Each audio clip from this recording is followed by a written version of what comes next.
महाराज जी के साप्ताहिक कथा संस्करण में आप सभी भक्तों का स्वागत है। आशा करता हूँ आप लोग सभी अच्छे स्वास्थ्य में होंगे। आज हम सुनेंगे महाराज जी की एक और कथा। जैसा कि हम सब लोगों को मालूम है कि महाराज जी को हमें कुछ बताने की जरूरत नहीं पड़ती। महाराज जी अपने आप हमारी समस्याएं सुनते हैं और उसका धीरे धीरे समाधान करते हैं।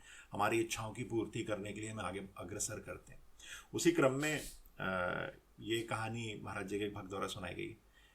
होता क्या है कि महाराज जी के एक भक्त थे, वो कैंची जा रहे थे दर्शन करने। उनके साथ उनकी पत्नी और उनकी छोटी बच्ची थी। तो बच्ची जो थी, छोटी थी, जिद कर रही थी कि किसी तरह जलेबी खानी है। आप सबको मालूम है बच्चों को मन जलेबी में बहुत लगा रहता है।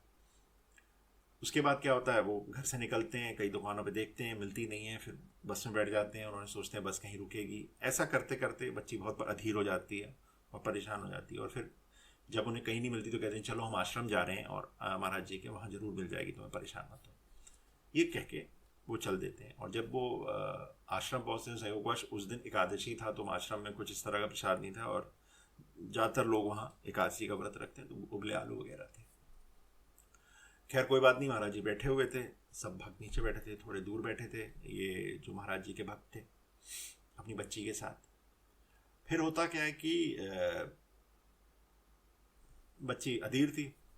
इतने में कहीं दैवीय प्रेरणा से या कैसे एक व्यक्ति आता है, महाराज जी का भक्त। उसके हाथ में एक बहुत बड़ा जलेबी से भरा टोकरी होती है। और जैसे ही महाराज जी उसको देखते हैं, महाराज जी मुस्कुराते हैं और उस बच्ची को बुलाते हैं अपने पास और उसे जलेबी देते हैं। ये देखकर उसके माँ बाप जो हैं विस्मित हो जाते हैं, अरे ये कैसे हो गया।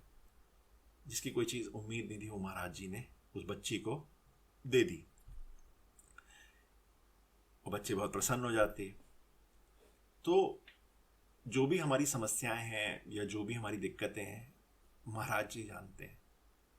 और महाराज जी सिर्फ आपसे एक ही बात कहते हैं कि जो भी आपकी समस्या है, जो भी आपकी परेशानी है, उससे आप जो है लड़िए।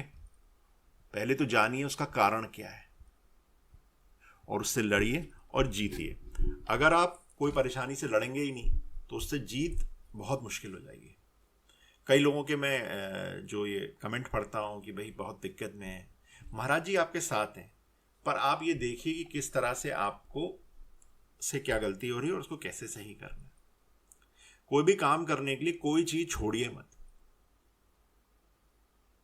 अगर आपने चीज़ें छोड़नी शुरू कर दी कि चलो मैं तो ये करूँगा, मैं सेठ आदमी हूँ, मैं तो चेयर पे बैठूंगा, बिल्कुल नहीं। चाहे आप नौकरी कर रहे हो, चाहे आप कुछ भी कर रहे हो, आपको उसमें तन मन धन तीनों लगाना पड़ेगा। और जिनके पास धन नहीं है उसको धन को हटा के समय लगाइए। क्योंकि कई लोग आते हैं कि भाई हमारे पास पैसा नहीं है, हम बर्बाद हो गए। तो धन नहीं है ना, समय भी तो धन है। आप ज़्यादा समय दीजिए अपने कार्य को। मैं आपको लिखित में देता हूँ कि वो आपका कार्य जो है अच्छे से अच्छा होगा, बहुत सुंदर होगा।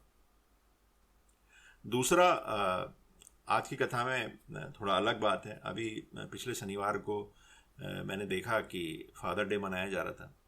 और फादर डे, चलिए, तो मैं तो पहले हंसा इस बात पे, क्योंकि मुझे नहीं लगता कि किसी भी बच्चे को कोई दिन चाहिए अपने माँ बाप से बात करने के लिए या माँ बाप को जो है सम्मान देने के लिए। ये इस तरह के प्रचलन विदेशों में बहुत हैं, क्योंकि वहाँ पर जो बच्चे हैं वो अपने माँ बाप के साथ नहीं रहते। और एक तरह से जो एक जानवरों का रिश्ता होता है अपने बच्चे के साथ, जब वो बड़े हो जाते हैं, दूर चले जाते हैं और फिर उन्हें कोई मतलब नहीं, उन्हें याद भी नहीं रहता उनके माँ बाप हैं। तो उन लोगों के लिए बहुत ज़रूरी है कि वो साल में एक बार तो बात करें। उसी क्रम में मैं आपको बताऊंगा कि मेरे एक परिचित थे, भगवान उनकी आत्मा को शांति दी, अब वो नहीं है। वो अमेरिका से थे, तो वो यहाँ रहते थे किसी अपने एक नर्स के साथ। काफ़ी बूढ़े थे, 80-81 साल से ऊपर की उम्र होगी उनकी। तो एक बार ऐसी बातों में मैं उनसे मिलता था, महीने में एक आध बार या 2 महीने में एक आध बार, 15-20 मिनट बात होती होगी। तो उन्होंने एक बार मैंने उनसे पूछा, अरे आपके बच्चे नहीं, आप यहाँ अकेले रहते हैं, कैसे करते हैं? तो उनकी आंखों में चमक आ गई। उन्होंने कहा, हाँ मेरे बच्चे मुझे क्रिसमस को फ़ोन करते हैं और मेरा एक पोता भी है जो मुझे फ़ोन करता है और कभी कभी मैसेज भी करता है। और ये बात बताते वो काफ़ी खुश थे। ऐसे जो समाज हैं जहाँ पर माँ बाप और बच्चों का रिश्ता एक जानवर की तरह होता है। जो हमारे घर में कुत्ते होते हैं, वो जब उनके बच्चे बड़े हो जाते हैं तो भूल जाते हैं, उन्हें याद नहीं रहता। उसी तरह आजकल का ज़माना है, उसे भी अपने माँ बाप को याद रखने के लिए कि दिन की ज़रूरत है। अच्छा आज फादर डे है, आज मदर डे है, आज ये डे है, आज वो डे है।